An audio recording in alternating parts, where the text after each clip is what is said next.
Avant d'enfiler ses gants, l'agent réalise une friction hydroalcoolique des mains. Ici, les gants de soins sont utilisés. On aurait pu également utiliser des gants de ménage. Le respect de la dilution du produit, préconisé par le fabricant, est important. Le produit doit être parfaitement mélangé à l'eau. Le chariot de bio-nettoyage est organisé.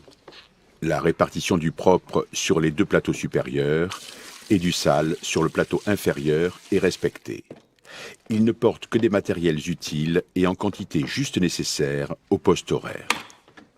Les bandeaux pour le sol sont complètement immergés dans la solution avant d'être installés sur le balai, puis le balai est positionné sur la grille, permettant un égouttage du bandeau avant utilisation.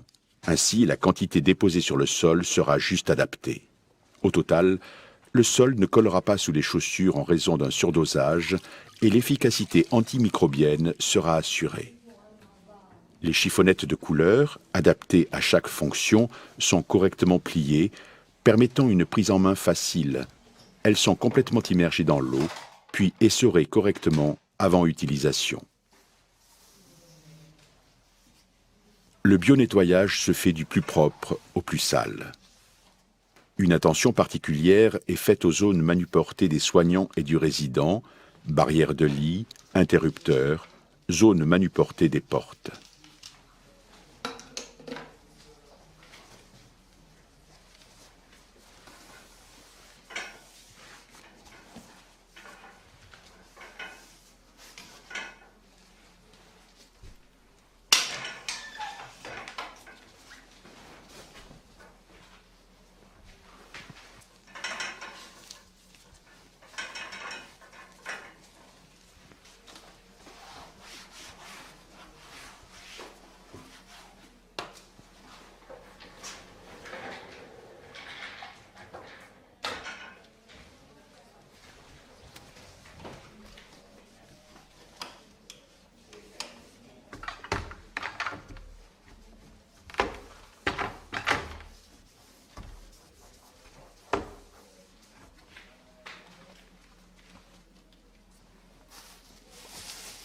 Pour réaliser le bio-nettoyage du cabinet de toilette et des WC, l'agent protège sa tenue par un tablier de protection à usage unique.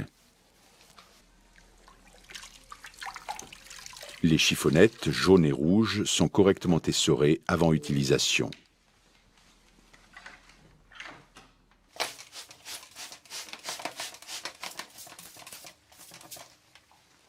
Un produit mousse ou le produit en spray déposé sur la chiffonnette permettrait d'utiliser moins de produits et de protéger le soignant par l'absence d'aérosol.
Les gants de soins doivent être changés entre chaque chambre car ils s'altèrent rapidement au contact des produits nettoyants désinfectants et n'assurent plus la protection de l'agent.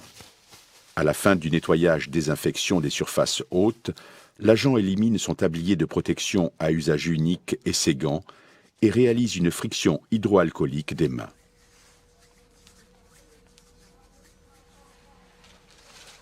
L'agent installe ensuite la gaze à usage unique sur le balai, une seule gaze à la fois, pour réaliser le balayage humide du sol. La gaze doit être parfaitement positionnée.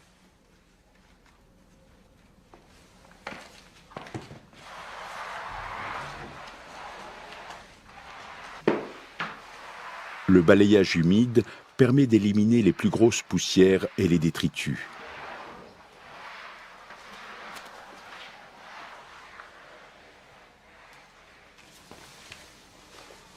Sur le seuil de la porte, les poussières et résidus sont ramassés dans la gaze et évacués à l'aide de la pelle, remplaçant avantageusement l'usage de la balayette.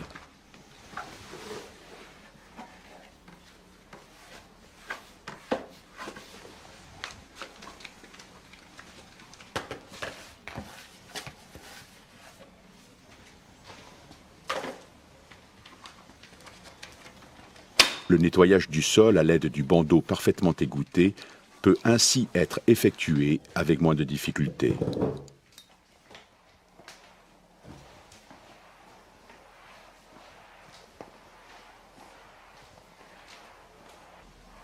Le nettoyage du sol est finalisé par le cabinet de toilette, zone la plus sale de la chambre.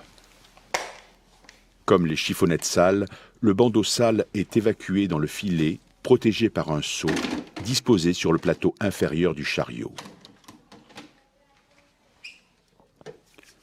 L'agent réalise une friction hydroalcoolique des mains. Le chariot de bionettoyage est débarrassé des matériels sales.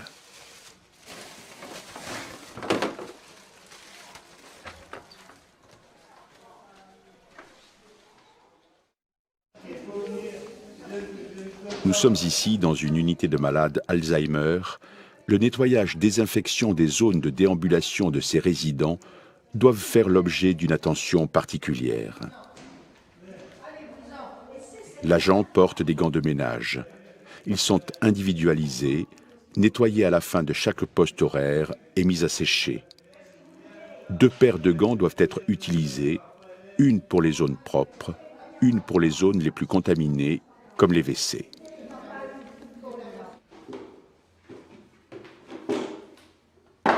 À la fin du poste horaire, le chariot est vide. Les matériels de bionettoyage et le chariot sont nettoyés et rincés.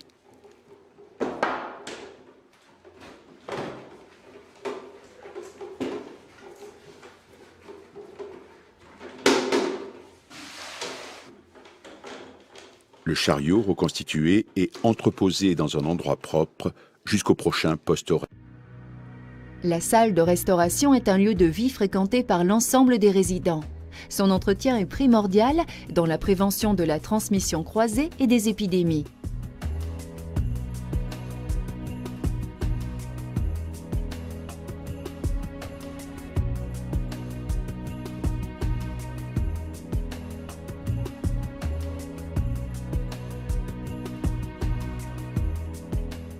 Cécile commence par réaliser un essuyage humide des surfaces hautes.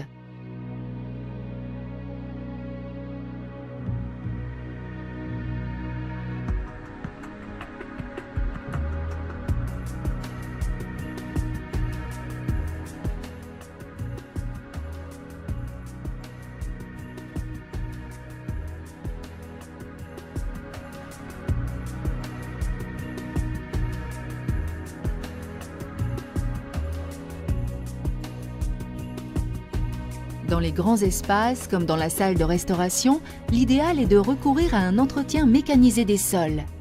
Après avoir réalisé un essuyage humide de l'ensemble des surfaces hautes, il est nécessaire de libérer l'espace.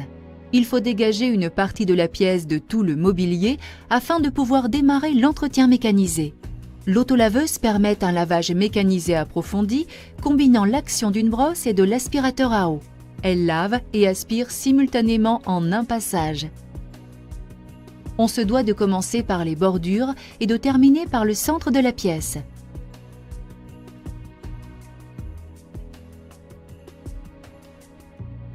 Il faut finir les bords et les angles, inaccessibles à la machine, par un lavage manuel.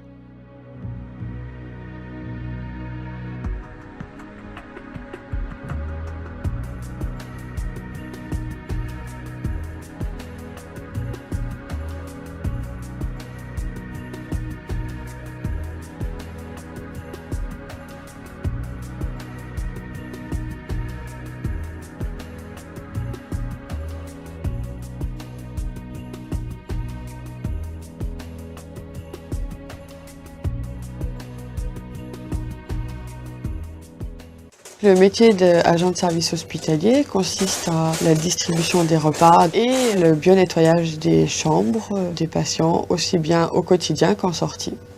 J'aime le milieu hospitalier, j'aime la relation avec le patient, le service rendu aux personnes. J'ai fait un bac pro vente représentation et comptabilité et j'ai fait un BTS force de vente. Je suis en projet pour une formation interne.